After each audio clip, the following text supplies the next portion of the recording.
그리스도인으로 세상을 산다는 것은 참 어려운 일입니다. 우리는 보이지 않는 것을 믿으며 그리스도의 고난을 짊어지고 살아가고 있기 때문입니다. 더구나 죄와 세상은 계속해서 우리를 유혹합니다. 죄에 빠지게 합니다.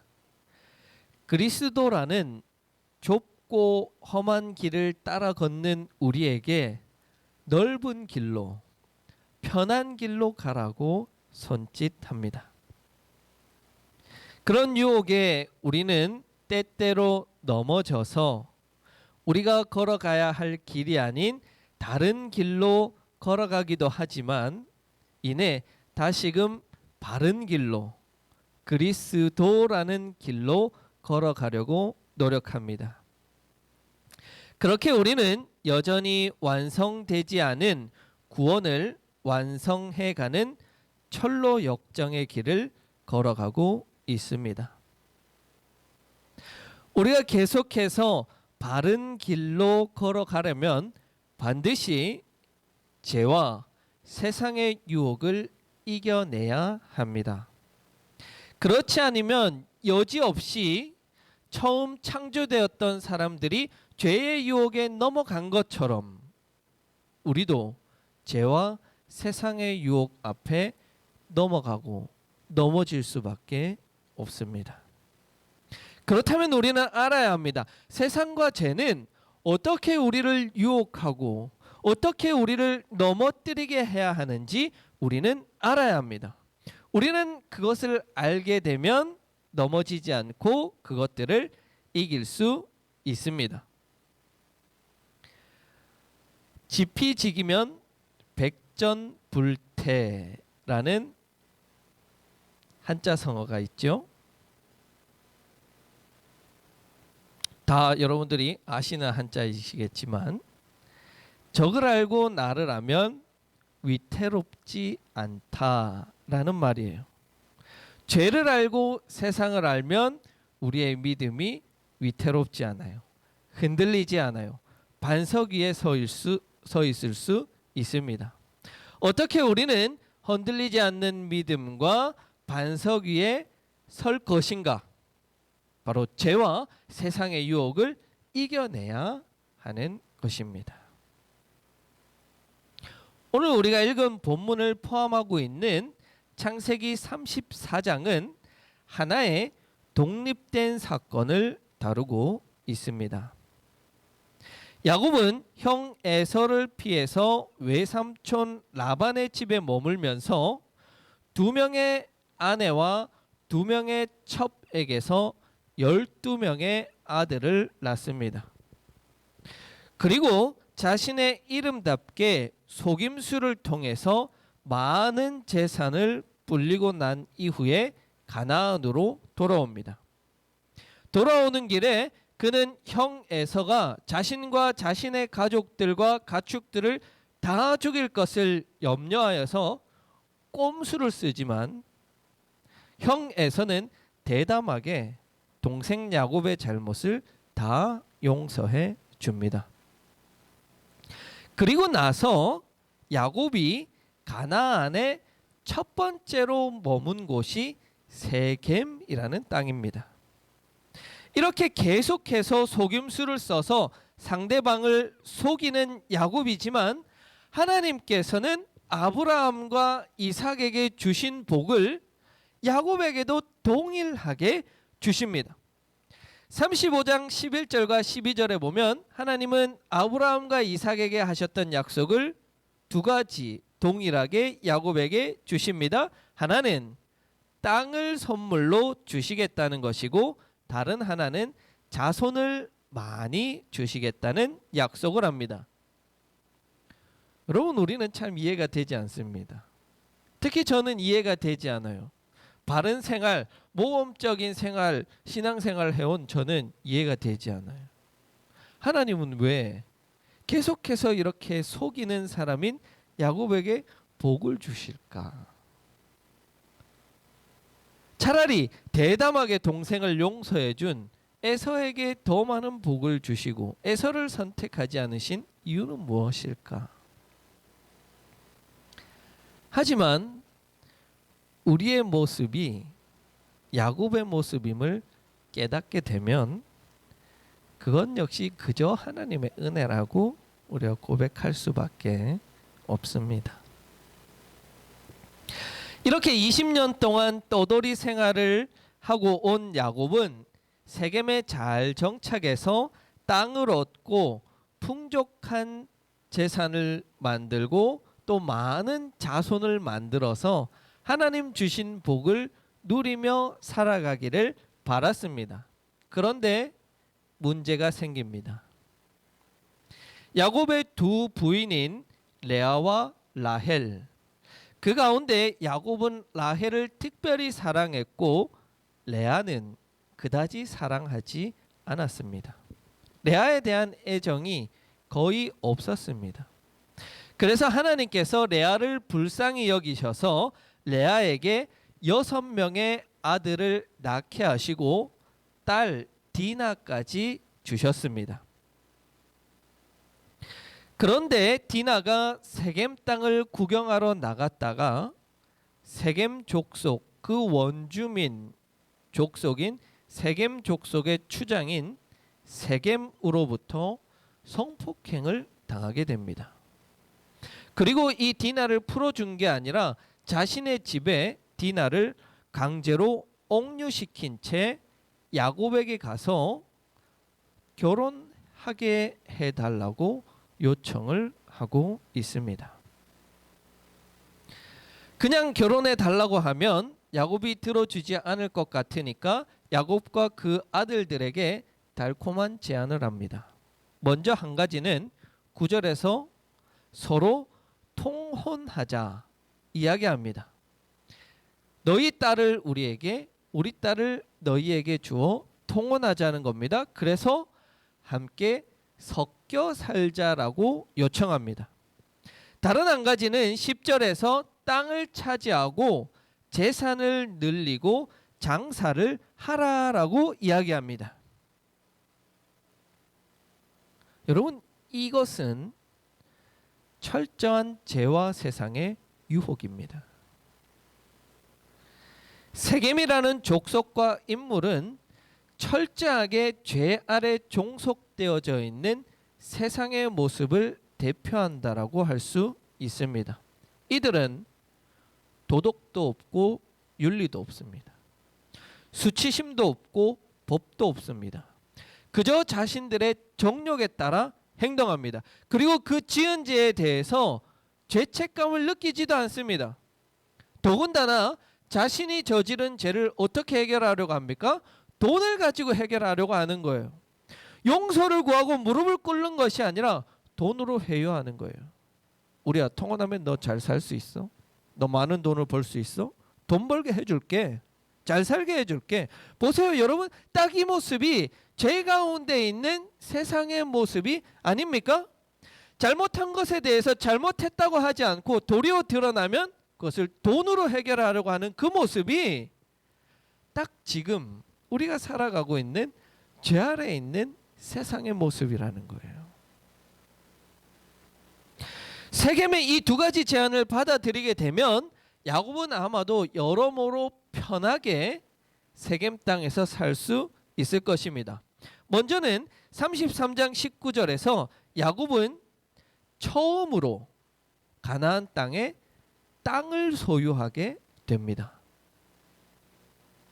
그것은 세겜의 아버지 하몰의 아들들에게서 밭을 사서 거기에다 장막을 쳤다라고 말해요. 즉 가나안에 땅을 샀고 집을 지은 거예요. 하나님께서 주신 복이 이루어지는 것처럼 보이는 거예요.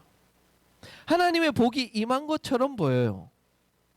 이미 아들과 딸들을 많이 얻었습니다. 이제 가나안에 땅만 얻으면 되는 거예요.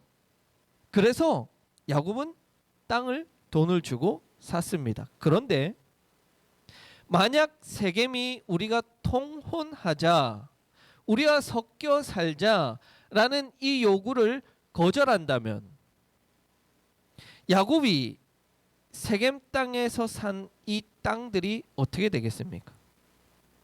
가나안 원주민과 야곱의 관계가 어떻게 되겠습니까? 원수지간이 되고 나아가서 어쩌면 목숨을 잃어버릴 수도 있는 위험한 상황에 처할 수도 있습니다. 그래서 야곱은 34장 30절에서 복수한 아들 시므온과 레위를 향해서 가나안 사람들을 원수로 만들어서 내가 죽게 생겼다라고 아들들을 책망합니다. 야곱이 통혼하고 세겜 족속과 친하게 지내면 거기서 장사할 수도 있었을 거예요. 멀리 외삼촌이 있는 지역과 가나안 땅은 굉장히 먼 곳으로 이 거리를 이용하여서 교역을 했다면, 장사를 했다면 야곱은 큰 이익을 남겼을 수도 있습니다. 야곱은 그러길 바랬을 거예요. 그러나 그의 아들 시므온과 레위는 이 악한 일을 심판하기로 했고 세겜 족속의 모든 남자들을 죽여버렸습니다. 물론 우리가 오늘날의 관점으로 보면 그렇게까지 해야 하나? 그렇게까지 모든 족속을 죽여버린 시므온과 레위의 죄도 큰 것 아닌가? 그렇게 이야기할 수 있지만 적어도 성경은 야곱이 틀렸고 야곱의 아들들이 옳았다라고 이야기합니다. 보십시오. 야곱은 크게 부자가 됩니다. 그의 자녀들이 생육하고 번성하여서 많은 자녀들이 생깁니다. 창세기 47장 27절에서 이렇게 이야기합니다. 이스라엘 자손은 이집트의 고센 땅에 자리를 잡았다. 거기에서 그들은 재산을 얻었고 생육하며 번성하였다. 재산이 많아졌어요. 자손들이 크게 늘어났어요. 그런데 그것은 세겜과 통혼해서 거기서 장사해서 얻은 것이 아니라 하나님과 함께했던 믿음의 자녀인 요셉을 통해서 이루어진 일인 거예요. 이처럼 죄에 물든 세상은 우리를 향해서 유혹합니다. 우리와 함께 섞여 살자. 우리와 통혼하자. 너희가 우리 가운데로 와서 장사하고 재산을 늘려라. 우리와 함께하면 부자 될 수 있다. 유혹해요. 하지만 우리는 야곱처럼 그 유혹에 넘어가면 안 됩니다. 그 유혹과 속삭이고 약속하는 그것을 보지 말고 오로지 우리는 하나님의 약속을 바라고 믿으며 단호하게 그런 유혹들을 거부할 줄 알아야 합니다. 세상은 자신들과 섞여 살자라고 이야기하면서 너희가 우리와 다를 것이 무엇이냐고 말합니다. 너희 그렇게 유별나게 하지 말고 적당하게 하라고 이야기합니다. 통혼하자고 이야기합니다. 적당히 너희도 속이고 적당히 신앙생활하고 적당히 하라고 이야기합니다. 여러분, 지금 세상은 얼마나 그리스도인들을 부끄러운 존재들로 만들고 숨고 싶게 만듭니까? 그리스도인이라는 것을 드러내지 못하게 만듭니까? 물론 코로나 시대에 교회가 잘못한 것들도 많지만 그것이 아니더라도 비과학적인 것을 믿는다고, 보이지 않는 것을 믿고 어리석은 신념을 가진 자들이라고 세상은 얼마나 우리를 부끄럽게 합니까? 그리고는 우리 함께 섞여 살자고 이야기합니다. 적당히 하라고 이야기합니다. 하지만 거기에 대한 우리의 대답은 단호합니다. 아니올시다. 비록 우리는 세상 가운데 살아가고 있지만, 비록 우리는 부끄러운 이름인 그리스도인으로 살아가고 있지만 우리는 세상에 속하지 않습니다. 세상 속에 살지만 그것들과 우리는 섞여 살지 않습니다.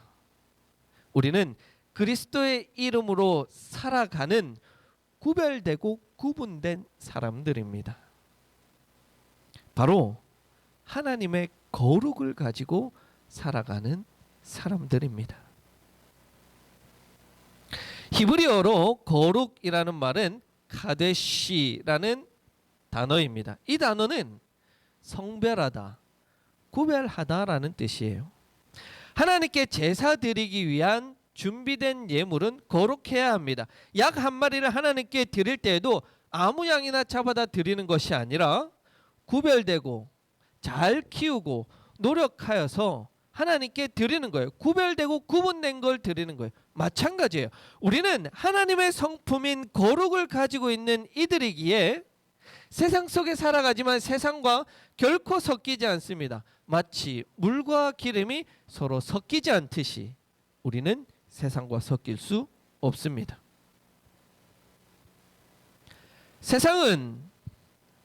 세상으로 나와서 장사하고 돈 많이 벌라고 말합니다. 너의 재산을 늘리라고 말합니다. 유혹합니다. 돈으로 유혹하는 거예요.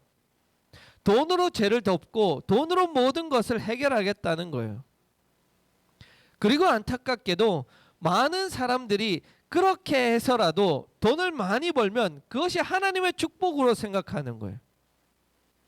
자신들이 하나님께 복받았다라고 이야기하는 거예요. 신앙서적 중에 이런 책이 있습니다. 11조의 비밀을 안 최고의 부자 록펠러. 하나님을 믿은 세계 최고의 부자 록펠러. 여러분, 우리는 이 록펠러라는 사람의 예화를 굉장히 많이 들었습니다. 이 사람이 11조를 잘해서 세계 최고의 부자가 되었다. 하나님을 잘 믿어서 세계 최고의 부자가 되었다. 하지만 역사가들의 기록에 따르면 록펠러는 사업 경쟁자를 모든 수단을 동원해서 박살냈던 것으로 유명했던 무자비한 사람입니다. 그래서 최근에 나온 책 그들은 어떻게 권력이 되었는가에서 저자는 록펠러는 불법 독과점, 노동 착취, 정치인 로비를 통해서 부자가 되었다라고 밝히고 있습니다. 하지만 여러분 보십시오. 11조를 꼬박꼬박 했다고 그가 하나님의 최고의 복을 받은 사람으로 둔갑되었어요. 하나님을 최고로 잘 믿은 사람이라고 바뀌었어요. 이것은 정확하게 세상이 그리스도인들을 유혹하는 그것에 놀아나고 있는 거예요. 장사하고 돈만 많이 벌면 자식이 부끄러운 일을 당하는 것 좀 덮어둘 수도 있고, 하나님께서 다른 민족과 통혼하지 말라고 한 이 순결한 전통을 헌신짝처럼 내어버릴 수도 있는 거예요. 누구에게? 야곱과 같이 겉으로는 하나님의 자녀처럼 보이지만 속으로는 무늬만 그리스도인에게.